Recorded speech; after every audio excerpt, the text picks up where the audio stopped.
de lo que son las tasas de morbilidad, de mortalidad y un incremento en los costos de la salud.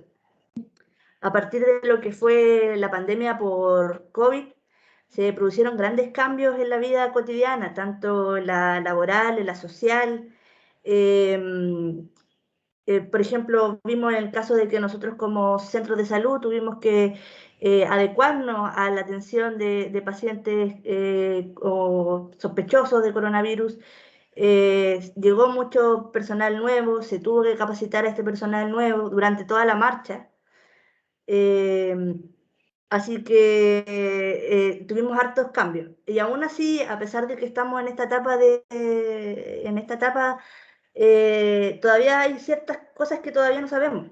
Entonces, por eso es que es importante que al realizar como un balance de todo lo que ha sucedido, es importante instruir a los funcionarios de salud quienes están día a día trabajando en la atención de pacientes, reforzar lo que son las medidas preventivas asociadas a lo que es IAS. Por lo tanto, nuestro objetivo más que nada de hoy es entregar herramientas básicas para la prevención y controlar las infecciones asociadas a la atención de salud en un contexto COVID.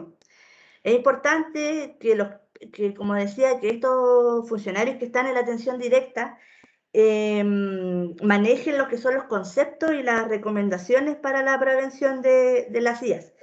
Y aún así, garantizamos también lo que es la calidad del servicio. Como una forma de introducción, el COVID es una enfermedad que es causada por el virus SARS-CoV-2.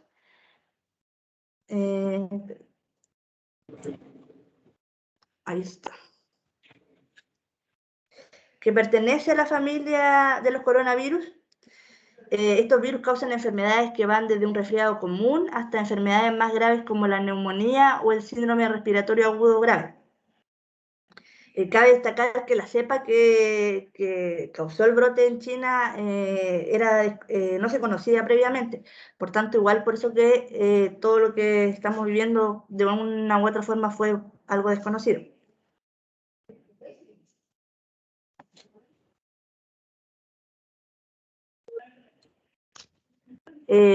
Como modo de más o menos llegar a contexto, recordar que el 31 de diciembre del 2019 la Organización Mundial de la Salud informó casos de neumonía de etiología desconocida en China, que fueron detectados en la ciudad de Wuhan. Posteriormente identificó que estos casos de la enfermedad estaban asociados a la exposición de un mercado de alimentos, y ya el 7 de enero fue identificado el virus responsable.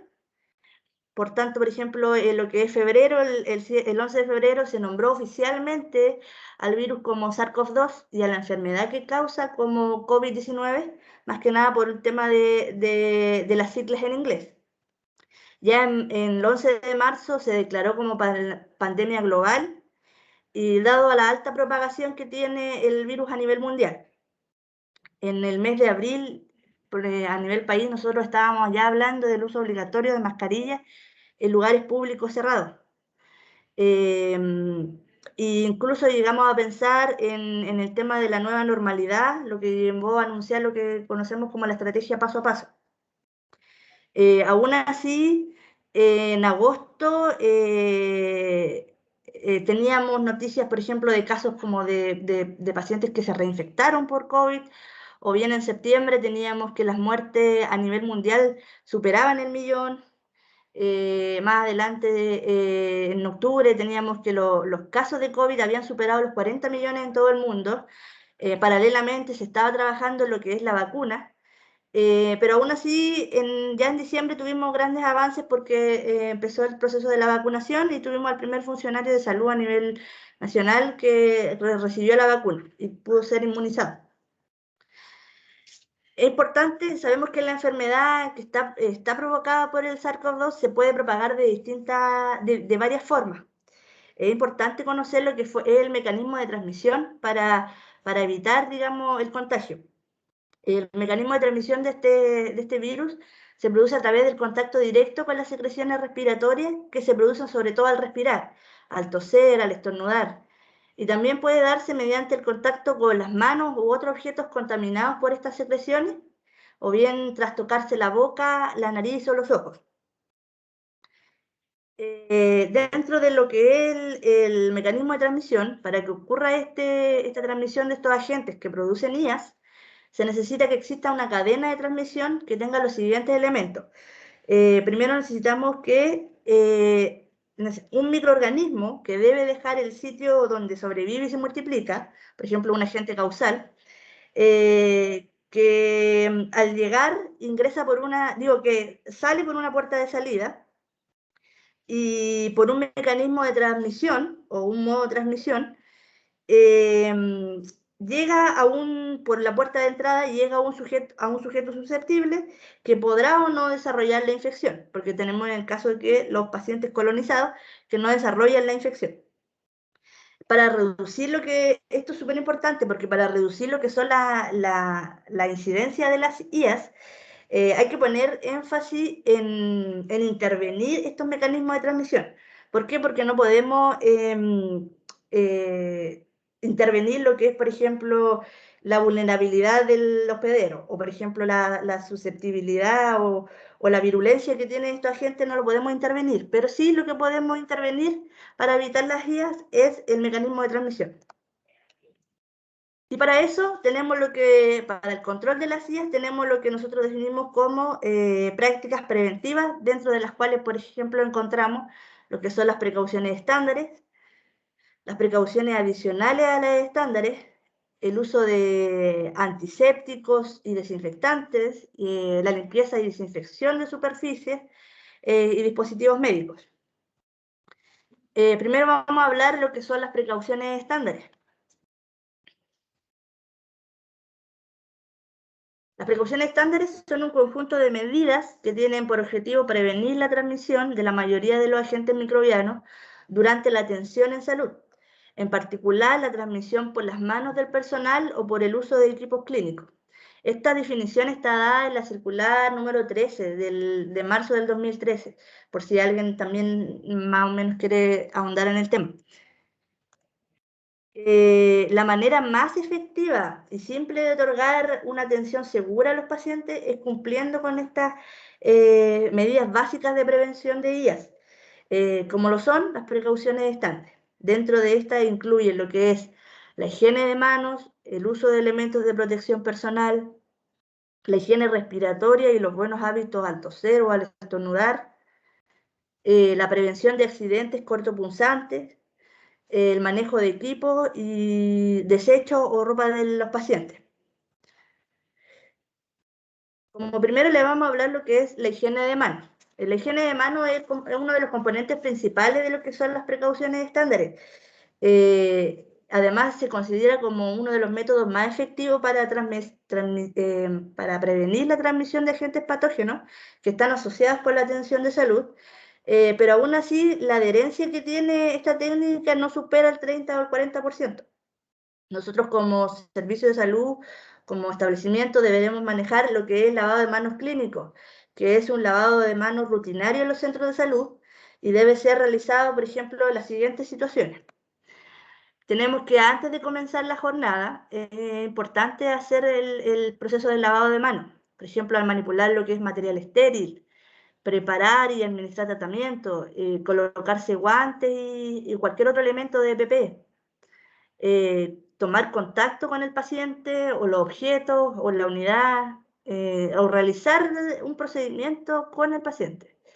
Y también es importante el lavado de manos después de atender al paciente, de tener contacto con fluidos corporales, la mucosa o la piel, tocar algún objeto inanimado o que esté contaminado, perdón, que haya estado en la unidad donde se estuvo atendiendo al paciente, entrar en contacto con la unidad del paciente, sacarse tanto los guantes o cualquier otro EPP. ¿Por qué esto es importante? Porque si tenemos solo la mascarilla, también el hecho de sacarnos la mascarilla hay que realizar una higiene de manos, no solo, por ejemplo, por sacarse los guantes, sino que también por cualquier otro EPP que tengamos, también es importante la limpieza de la higiene de manos. Y sobre todo a lo que es finalizar la jornada de trabajo. Dentro de las cosas importantes que hay que tener en cuenta en lo que es el lavado de manos, lo primero que hay que tener en cuenta es que hay que retirar todo lo que son objetos personales, como relojes, argollas, otros objetos que puedan entorpecer la etapa del lavado de manos. Nosotros, como laboratorio, estamos apoyando a la unidad de IAS en el tema de las capacitaciones, tanto de lavado de manos como de EPP.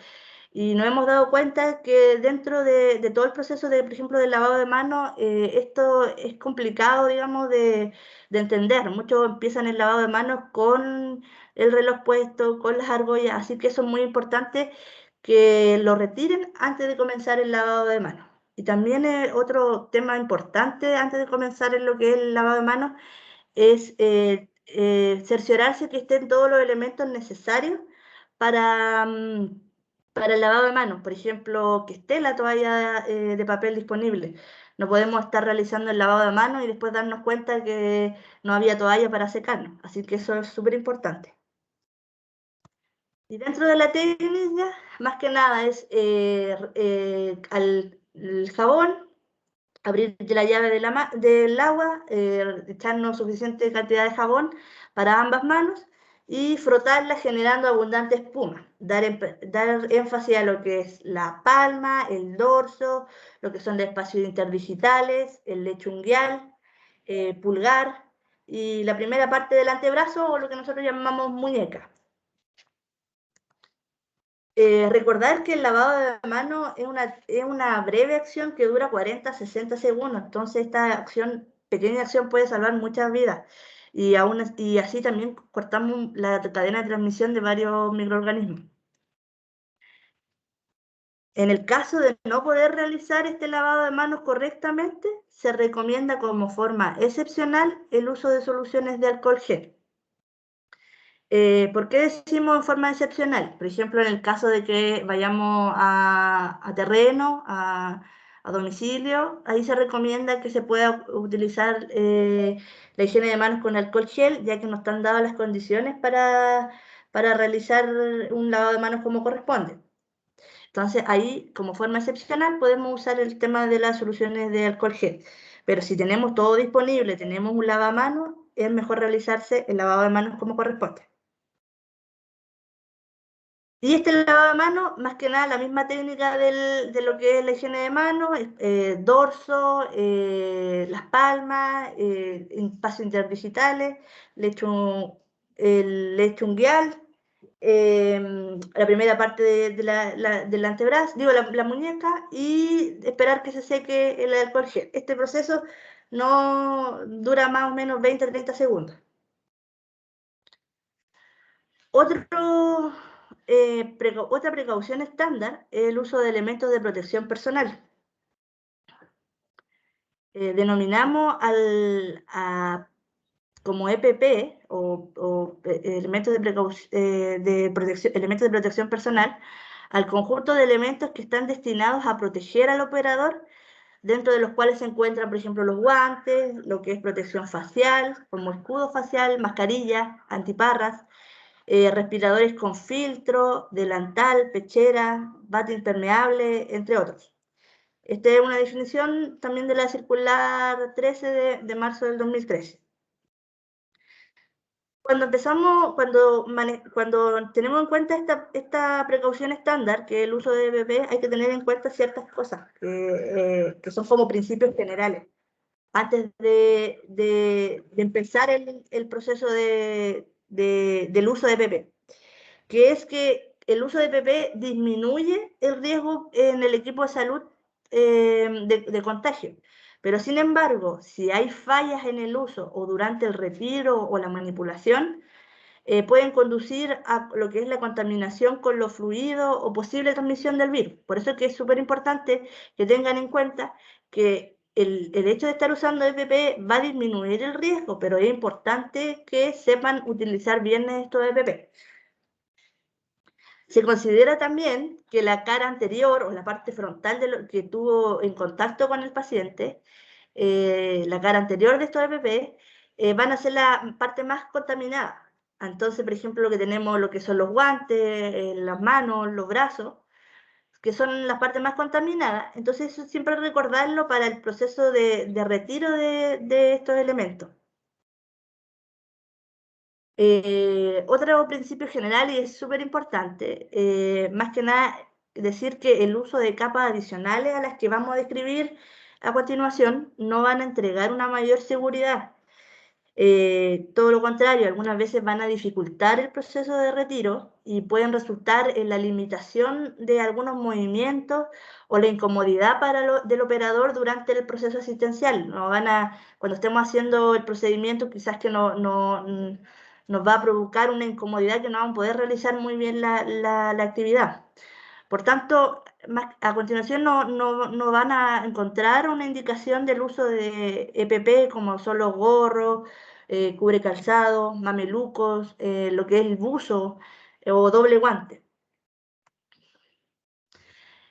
Otra cosa a tener en consideración es que existen varias secuencias de colocación y retiro de estos EPP que han sido publicadas. Hemos visto que durante toda la pandemia han salido protocolos, han salido del Colegio Médico, del MinSal, que dice, por ejemplo, de una forma, o sacar, por ejemplo, guantes con la pechera, o solo los guantes primero y después la pechera. Entonces, como dije, van a existir varias secuencias de lo que es la colocación y el retiro, pero hay que tener algo súper claro de que estas siempre tienen que cumplir con lo que es los principios básicos, que son la protección de la cara del operador, la simpleza y que sean adecuados a los EPP disponibles en el establecimiento. Por tanto, cualquier protocolo que sea de uso de EPP va a ser una propuesta y cualquiera que sea adoptada por el establecimiento tiene que cumplir con los principios enunciados, que era la protección de la cara, que sean simples y que sean adecuados a estos EPP que estén disponibles. Para comenzar el proceso de la colocación de estos EPP, es importante tener en cuenta que tenemos que llevar ropa clínica cómoda y calzado cerrado. Calzado cerrado, no estamos hablando de zapatos de seguridad, sino que zapatos cerrados, por ejemplo, no chalas, no tacos, a eso nos referimos con calzado cerrado. Y lo otro importante es que cuando uno vaya a empezar a la colocación de estos EPP, revisar que se dispongan los EPP adecuados, tanto para lo que es el riesgo del contexto clínico que vamos a realizar, del procedimiento que vamos a realizar, así como la contextura del operador. Cuando nosotros realizamos las capacitaciones de EPP, lo primero que también decimos es que lo primero que uno tiene que, al llegar a colocarse estos EPP, es cerciorarse que tengan los EPP disponibles y que sean de la talla que uno necesita. Por ejemplo, la talla de los guantes es súper importante porque si ocupamos guantes que nos quedan muy grandes y tenemos la opción de tener nuestra talla, es mejor ocupar la de nuestra talla, ya que así vamos a tener problemas, por ejemplo, para atender al paciente. No vamos a estar preocupados de estar fijándonos bien el guante, de que, por ejemplo, no podemos hacer cierto procedimiento porque nos queda grande. Entonces, eso es importante, ver, manejar los EPP disponibles que se tengan, de acuerdo también a cómo nuestra contextura. Lo otro es asegurar el cabello, de modo que evitar que se desplace en el rostro. Por eso es que hay que, antes de empezar la colocación, asegurarse lo que es el cabello. Y como decíamos, siempre antes de la colocación, hacer una higiene de manos. Para la colocación de estos EPP, dentro de cómo se realiza, primero es importante colocarse lo que es bata, o por ejemplo delantal impermeable, pechera plástica, lo que tengamos disponible, que es primero lo que es el delantal. Acá hay que más que nada tener en cuenta de que muchos de estos EPP en el extremo distal de las mangas tienen como un gancho que va a servir para poner el dedo pulgar. En el caso de no tenerlo, igual uno lo puede hacer. La función que tiene esto es que después nuestro delantal o nuestra pechera no se nos vaya subiendo. y más o menos mantenerla ajustada a la mano. Y anudar bien lo que son los lazos, porque tampoco podemos tener la pechera o el delantal así abierto. Siempre anudarnos bien. El segundo EPP que tenemos que colocarnos es lo que es la mascarilla. Y la mascarilla, teniendo en cuenta si van a ocupar la quirúrgica o lo que es la N95, hacerle lo que es el ajuste del puente nasal. Y en el caso, por ejemplo, de las que son N95, hacerle la prueba de ajuste, que es moldearla a nuestro rostro para hacer la prueba de filtración, que no estemos filtrando aire, digamos, por cualquier lado de la mascarilla. El siguiente PP que nos tenemos que colocar es la protección ocular. En este caso podemos ocupar lo que son el escudo facial o bien antiparras. Aquí va a depender también, como decíamos, del tipo de operador. En las mismas circulares hablan de que si el operador usa lentes ópticos y va a ocupar lo que son las antiparras, que son los lentes, y estos cuando uno se va a sacar la antiparra, el lente óptico sale con esta antiparra, es preferible que mejor ocupe el escudo facial, para que sea un proceso de retiro más cómodo y con menos riesgo. Y por último tenemos lo que es la postura de guantes. Es importante que manejen eso, que la colocación va a ser de este modo y que por último la colocación de guantes. Porque el guante, lo ideal es que se utilice hasta los antebrazos para que no se desplacen ni se salgan. Y también cumple otra función de que sellaríamos el delantal.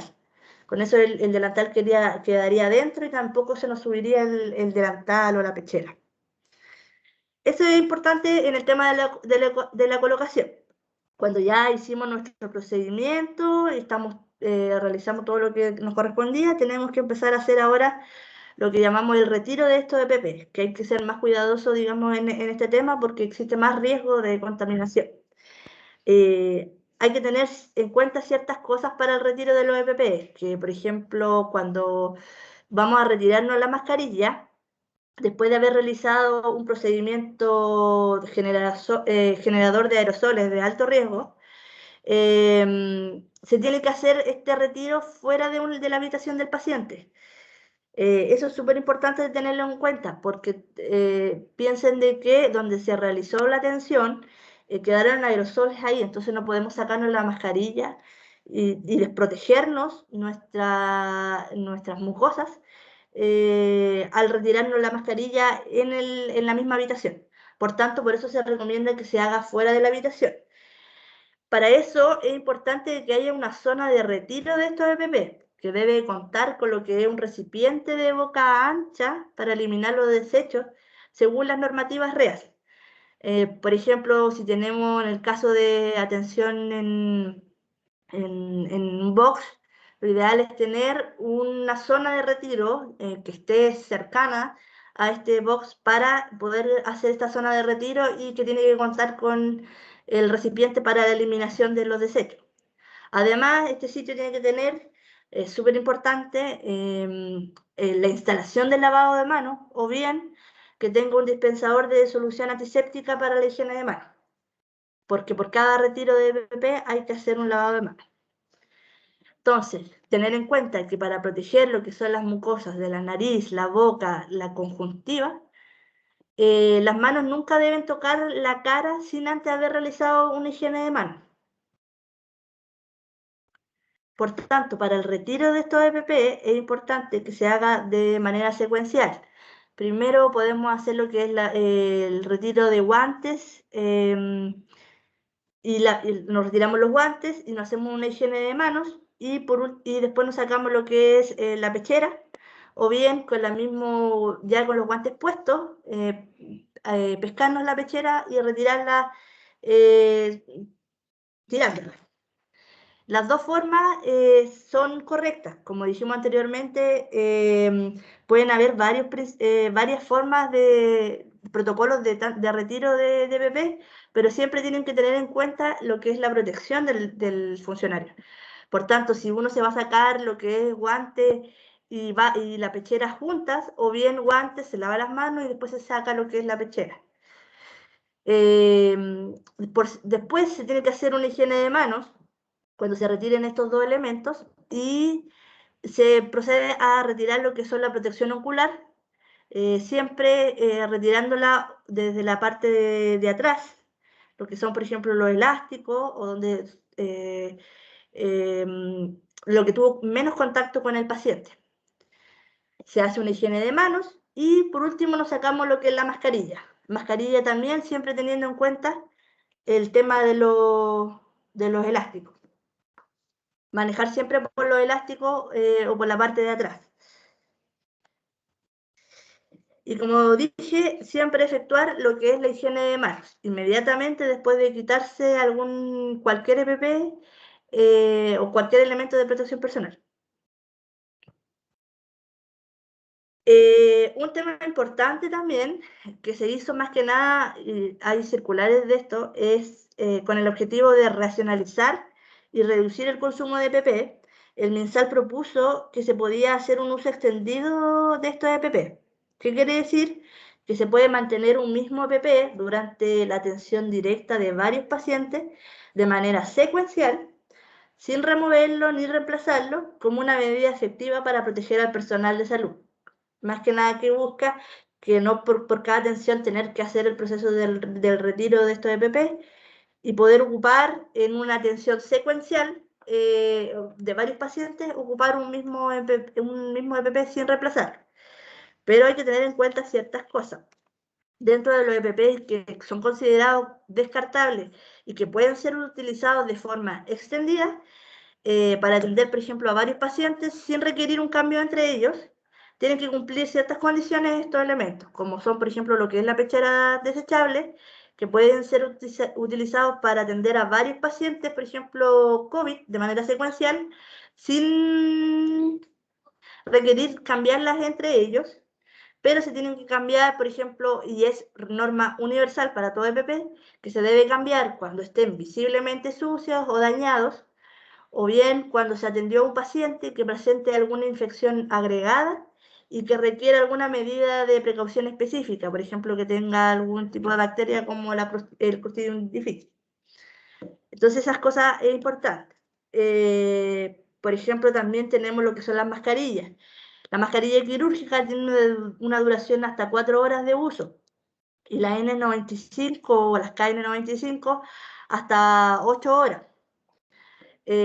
Por tanto, podemos utilizarla dentro de lo que corresponde a esas horas de uso y poder utilizarla con más de un paciente, pero teniendo en cuenta estas horas que más o menos son la duración.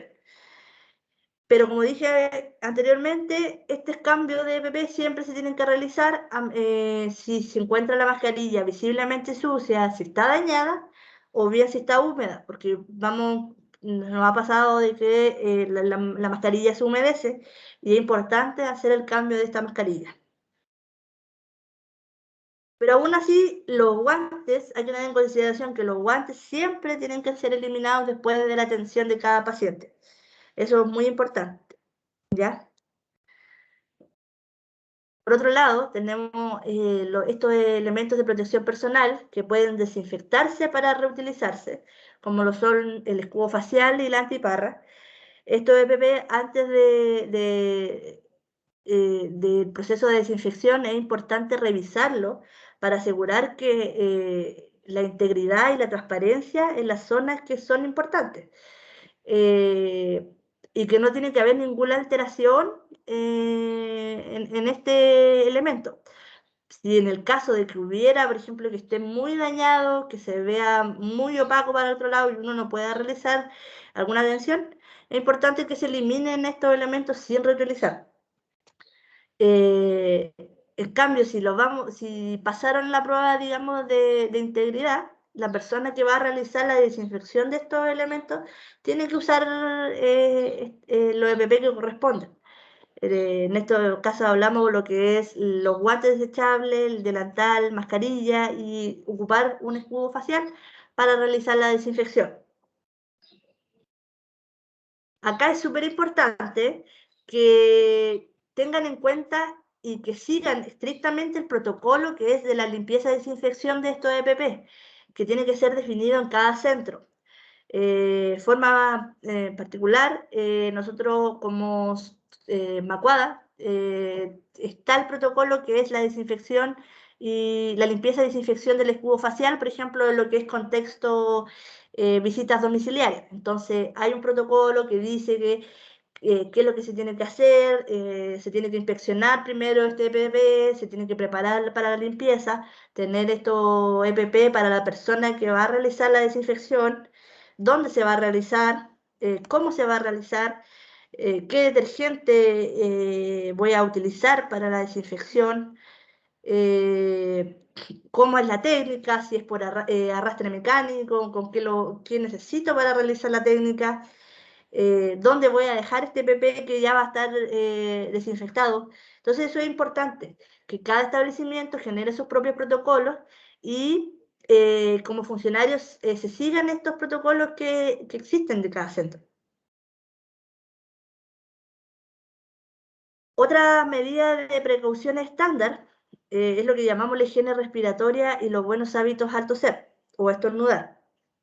Acá es muy importante que tanto como funcionario y también enseñar a nuestros pacientes que hay que cubrirse la nariz y la boca al toser o estornudar, que esto lo podemos hacer con el flexo del codo, o bien con un pañuelo, o bien si estornudamos en la mascarilla, pero siempre tener presente que si lo hicimos estornudamos en el pañuelo o en la mascarilla, hay que eliminarla.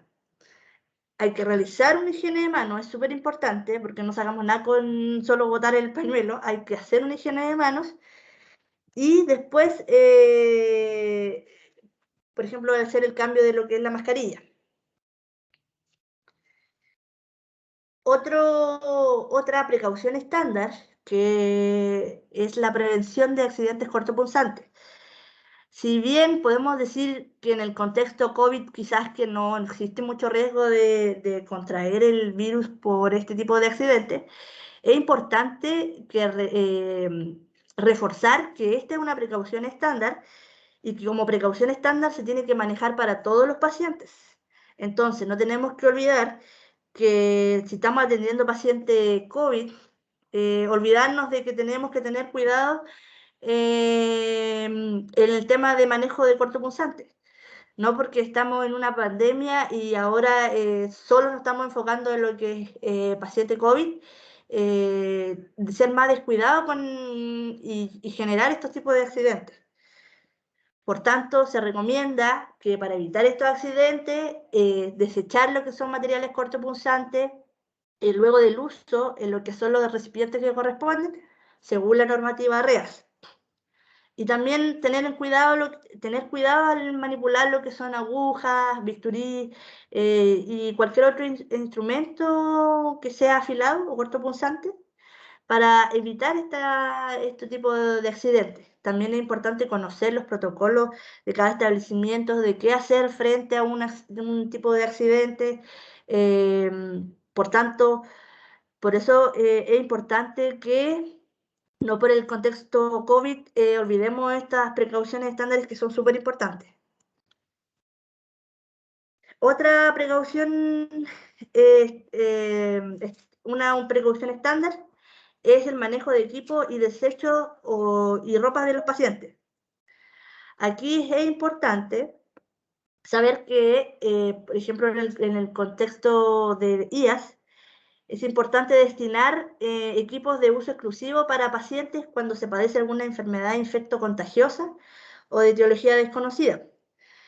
Pero algunas veces quizás que no podemos destinar a ciertos equipos para uso exclusivo de algunos pacientes. Por tanto, ante la imposibilidad de contar con equipos exclusivos, es importante hacer limpieza por arrastre y desinfección con alcohol u otro desinfectante antes de reutilizarlos con otro paciente. Y en el caso de los materiales que son desechables, estos siempre tienen que ser eliminados como residuos de riesgo biológico. Como decíamos, conocer lo que son las normativas REAS y eliminarlo como corresponde. Por otro lado, estuvimos hablando lo que eran las precauciones estándares, que era una práctica preventiva. Tenemos también otra práctica preventiva que es las precauciones adicionales a las estándares. Estas precauciones, por ejemplo, en ocasiones las precauciones estándares pueden ser insuficientes para evitar la transmisión de ciertos agentes y deben ser complementadas con otras medidas de aislamiento. Esta más que nada consiste en establecer barreras mecánicas entre el paciente infectado y los posibles hospederos, que van a ser susceptibles a enfermar. ¿Y qué se basa? Es interrumpir el mecanismo de transmisión. A diferencia de lo que son las precauciones estándares, que se aplican a todo paciente, estas medidas adicionales se requiere contar con un diagnóstico o sospecha de ciertas enfermedades. Por tanto, describimos 3 medidas de aislamiento que son precauciones por gotitas, precauciones por contacto y precauciones respiratorias. A grandes rasgos, las precauciones por gotitas son evitar la transmisión de las gotas que permanecen estas no permanecen en suspensión, pero sí pueden viajar a menos de 1 metro de distancia y se transmiten por las mucosas del huésped. Por eso que es importante el tema de manejo de EPP, como son guantes, mascarillas y la higiene de manos. El aislamiento por contacto se basa más que nada en reducir lo que es el contacto físico o directo con objetos contaminados. Por tanto, aquí también es importante lo que es higiene de mano, el uso de guantes, utilizar alguna pechera desechable. Aquí también se recomienda lo que hablábamos anteriormente del material clínico de uso individual, porque aquí el riesgo es el contacto con objetos contaminados o con el contacto físico. Y las precauciones respiratorias, que tenemos lo que es reducir el riesgo de transmisión por vía aérea de algún agente infeccioso. Estas sí se producen por la diseminación de gotas que permanecen suspendidas por largos periodos, como son los aerosoles. Y aquí hay que tener en cuenta de que el personal que realiza alguna atención tiene que realizarlo con respirador o mascarillas con filtro N95, algún equivalente, un superior, para que es lo que entrar a la habitación de la persona y retirarse este EPP después de salir de esta habitación. Por tanto, como dijimos aquí, estas precauciones estándar más que nada está dado por el riesgo de la diseminación por aerosoles, por gotitas suspendidas por largos periodos. Dentro de otras prácticas preventivas también tenemos lo que es el uso de antisépticos y desinfectantes. Aquí, por ejemplo, también se han hecho circulares sobre cuáles son los principales desinfectantes que se pueden utilizar. Más que nada, aquí puse como 3 ejemplos, que es lo más común que nosotros utilizamos, que el alcohol, los productos clorados, lo que mucho utilizamos en los centros, que son el amonio cuaternario. Este más que nada se utiliza porque tiene la propiedad detergente, es decir, que se puede realizar una limpieza, y aparte tiene una propiedad de desinfectante. Si bien hasta el momento ningún desinfectante ha demostrado ser ideal para todo uso de ambientes donde se realizan atenciones de salud. Por tanto, cuando se realicen, por ejemplo, lo que son protocolos de acuerdo al uso de estos desinfectantes, es importante tener en consideración ciertos elementos. Por ejemplo, lo que son siempre considerar la naturaleza de la superficie donde se va a aplicar este desinfectante. Por ejemplo, tenemos que el cloro tiene un efecto corrosivo en el metal o a ciertas concentraciones, o por ejemplo que decolora lo que es textil. Entonces, por ejemplo, cuando vayamos a ver por ejemplo, los protocolos que tengamos que realizar o tener en cuenta de qué es lo que cómo es la naturaleza de nuestra superficie, para saber cuál es el desinfectante que nos conviene utilizar. También otro importante es el grado el tipo y el grado de suciedad y la forma de eliminación, ya que hay algunos desinfectantes que se alteran con la presencia de materia orgánica. Eso también hay que tenerlo en cuenta. Las concentraciones y el uso recomendado por los fabricantes. Algunos fabricantes dicen que es mejor, por ejemplo, utilizar lo que es el amonio en tal dilución. Entonces eso es importante seguirlo porque esa va a ser la efectividad del desinfectante. Por otro lado, si es tóxico para las personas o para el ambiente, o si genera y si sea factible y seguro para la manipulación de quién va a manejarlo. Tener también importante los insumos necesarios y disponibles para la aplicación. Tener en cuenta cuánto es lo que necesito de tiempo para que ese producto realice la acción que yo necesito, que efectúe la acción que yo necesito, que sea estable frente a la exposición en distintas condiciones ambientales, que sea también hay que tener en cuenta la compatibilidad que tienen estos productos con otros. Por ejemplo, tenemos el caso de que el cloro libera gases tóxicos cuando se combina, por ejemplo, con amonios. Entonces hay que tener en cuenta de eso para no combinar estos productos. Y tener en cuenta también lo que es la duración del efecto. Por ejemplo, si este desinfectante tiene un bajo efecto residual, eso es importante para considerar antes de utilizar un desinfectante. Y por otro lado tenemos lo que es la limpieza y desinfección de superficie y dispositivos médicos. Ya hablamos de lo que son los desinfectantes y los antisépticos, ahora hablamos de lo que es la limpieza y la desinfección. Se entiende por limpieza de superficie a la remoción de materia orgánica e inorgánica desde esta, usualmente mediante fricción con o sin la ayuda de detergentes, enjuagando posteriormente con agua para